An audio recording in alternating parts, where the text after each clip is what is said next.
Akkam jirtu ijoollee nagaa keessanii kun qophii ijoollummaa kooti. Qophii ijoollummaa koo torbee kana magaalaa Adaamarraa gara magaalaa Shaggar kutaa magaalaa Sabbataatti imaluudhaan nama tokko qabadhee isiniif dhiyaadheetan jira.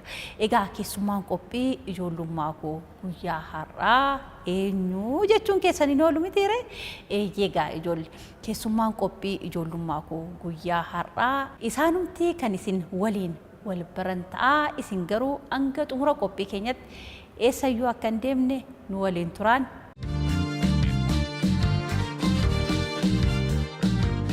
Ijoollee akkam nagaa keessanii egaa keessummaa qophii ijoollummaa koo har'aa kana taasistanii waan affeertanii fi guddaa galatoomaan isiniin jedha. Maqaan koo Dooktar Gaaromaa Dhaabaa jedhama. Dooktar Sinisi daa'immaniif muuxannoo fi muudannoo keessanii qooduudhaaf eeyyamamoo waan taataniif maqaa daa'immaniitiin guddaa galatoomaan isiniin jedha. Eessatti dhalattanii eessatti guddattan? Bakki ittiin dhaladhee guddadhee baadiyyaadha. Yeroo ammaa kana naannoo Oromiyaati. Godina Lixa Shawaa aanaa Baakkoo Tibbee kan jedhamu ganda Odaa Gudayyaa keessatti dhaladhee guddadhee. Bakki ani itti dhaladhee guddadhee baadiyyaadha baay'ee aanarraa magaalaa aanarraallee isa fiixarra jirudha jechuudha. Egaa gara ijoollummaa keessanitti isin deebisee ijoollummaa keessan isin yaadachiisu kan jedha. Yeroo ijoollummaa keessanii akkamitti dabarsitanii? Ijoollummaan koo akkuma nama kamiyyuu nama baadiyyaatti dhalatu tokkotti fedha Waaqayyootiin gara addunyaa kanaatti dhufneerra. Sana booda immoo abbaa keenyaaf haadha keenyaaf waan ergamuu qabu ergamaadhuma. Umuriin keenya akkasuma magaalaa ammaa osoo hin taane erga umuriin keenya waggaa 7 waggaa 8 darbee erga waggaa 10 geenyeeti inni oolmaa daa'immanii jedhamu hin jiru baadiyyaa. Kutuma tokko galla kallattumaan kutaadhuma tokko galla akkasitti egaa yeroo galluyyuu isheenuu qoqqoodamteeti mana barumsaa. Horii tiksinaa, ergaa dhaqnaa, laga buunaa, qoraan funaannaa, egaa bilbilli hin jiru baadiyyaa beekamaadha. Nama yoo keessummaa biraa ergaan yoo jiraate ganda firaatti bilbiluu osoo hin taane yeroo sana unutu dhaqee akka ergaa himee deebi'a jechuudha. Ijoollummaan koo waan akkasii baay'ee kan of keessaa qabudha. Mee yeroo barataa turtanoo isin barataa akkamii turtan? Yeroo barataa ammani kutaa ijoollee waliin baranne miidiyaa kana kan ilaalaa jiran jiraachuu danda'u. Ani kutuma tokko seenee amma kutaa 6tti iddumanii naannoodhuman ani qe'ee jiru sanatti manni barumsaa jira ture. Tokkoffaadhaan kan ani xumure sadarkaa tokkoffaa bahaa. Abbaan koo hin dhufaa yeroo manni barumsaa waxabajjiitti cufamu badhaasni hin jiraata. Baay'ee badhaasa fudhachuun yeroo sana akka ammaa kana miti dhugaadha. Baay'ee nama hawwata. Maatiin firri ollaan akka amma abbaa faati qofa osoo hin taane ollaan illee dhufa baga gammadde namaan jedha haamilee namaa kenna. Kanaaf badhaafamaan dhufee achi gahee. 7 fi 8 fagoo deemeen baradhee dhugaa dubbachuuf manumaa deddeebina. Amma sa'aatii 1 fi walakkaa amma sa'a 2 fixa. Gaara qaba yeroo dhaqnu yeroo deebinu immoo irraan gadeedha. Aduu qaba, awwaara qaba. Egaa yeroo roobaas hin jiraata. Sanuma keessa ganama boroo baana. 7 fi 8 Tulluu Maaraa bakka jedhamutti baradhee egaa iddoon tokko amma 6tti baradhe immoo mana barumsaa Boshaa jedhama aanaa Baakkoo Tibbee ganda Odaa Gudayyaa keessa jechuudha. Sana booda barumsa sadarkaa lammaffaa mana barumsaa Ambootti baradhee yeroo sana Comprehensive School kan jedhamu isa fuuldura asfaaltiirra jiru mana barumsaa baay'ee keessa kootti hafee jaaladhudha. Kutaa 9 amma 12 jechuudha. Achittis sadarkumaan xumuraa ture amma 3 darbine ammallee akkuma isiniin jedhu ijoollee waliin baranne jiru.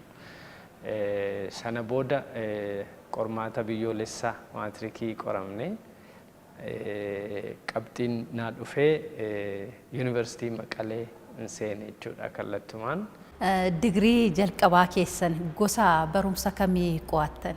Egaa digirii koo jalqabaa yuunivarsiitii Maqaleetti baradhee haayiskuuliitti fiiziksii baay'een jaaladha. Barsiisonni keenya qaqqaxaleedha. Carraadhuma kanaanuu barsiisotaaf galanni mala dhugaa dubbachuuf otoo isaan nu faana amaane ta'e nullee hamma kanatti dhimmamnee as hin geenyu.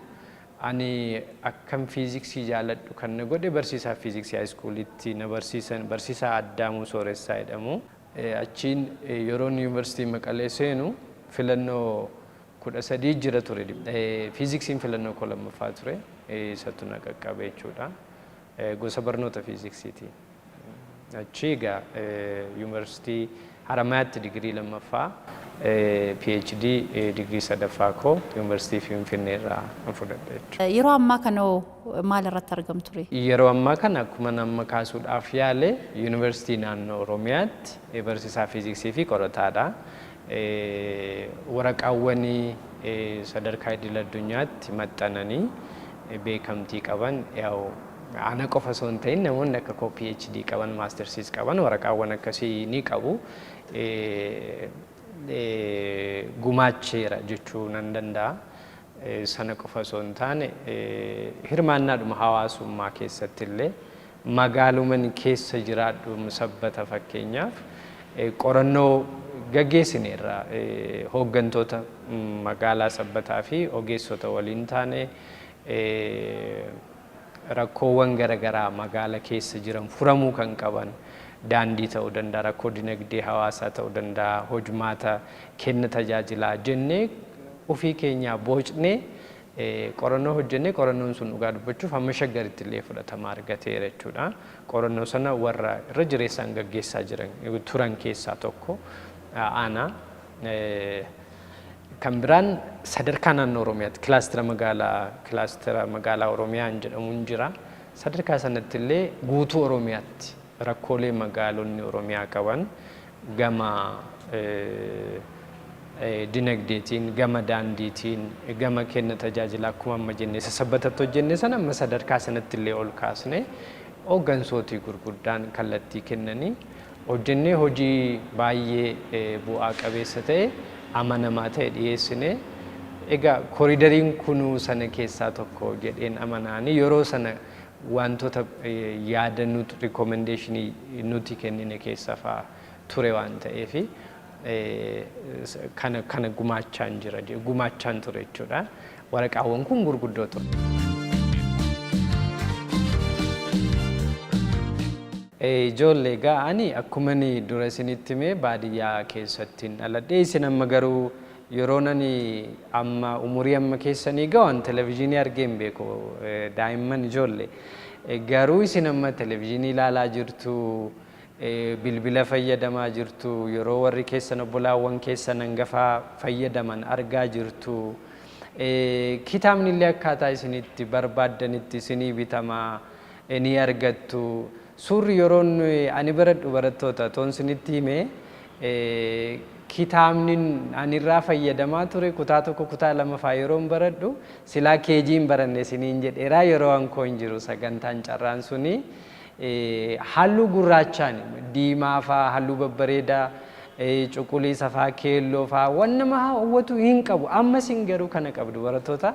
Kanaafuu waan tokko hubachuudhaaf barri isin amma irra jirtan isa kaleessa dheengaddarra turre caalaa fooyya'aadha jechuudha. Kanaafuu qabxii nuti finne caalaa qabxii fooyya'aa akkasiin fiddaniif barri kun isinii mijeessee jira jechuudha. Kanaafuu nu kana booda imaanaa keenya yookaan adaraa keenya isinittidha kan dabarsaa deemne waan ta'eef isin immoo nurraa fudhattanii boru biyya kana isintu qabataa.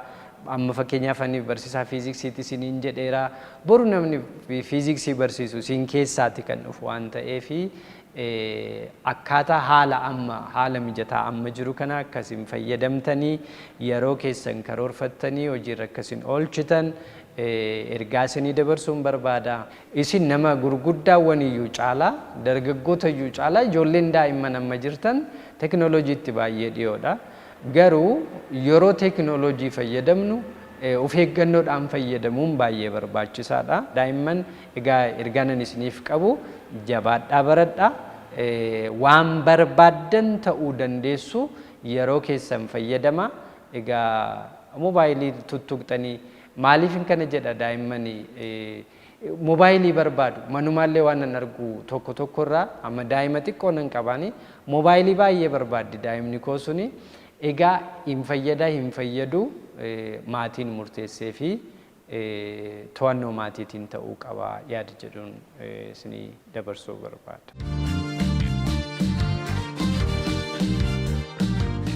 Ijoollee qophii ijoollummaa koo torbee kanaa akkuma daawwachaa turtan Dr. Gaaromaa waliin turtii taasisne kanarraa waa hedduu akka barattan ni abdanna. Egaa isaan yeroo dheeraa yookiin immoo waggaa dheeraadhaaf ogummaa barsiisummaatiin egaan isaan tajaajilaa turan jechuudha. Akkanumas immoo qorannoowwan adda addaa hojjetaniiti jiru jechuudha. Egaa isinis gara fuula duraa akkuma isaanii yoo cimtanii barattan sadarkaa guddaarra gahuu dandeessu dhaamsa jedhuun isiniif dhaamuu barbaada jechuudha. Nutis egaa qophii ijoollummaa koo torbee kanaaf jennee xumurreerra torban dhagaa walitti deebinutti torban gaarii.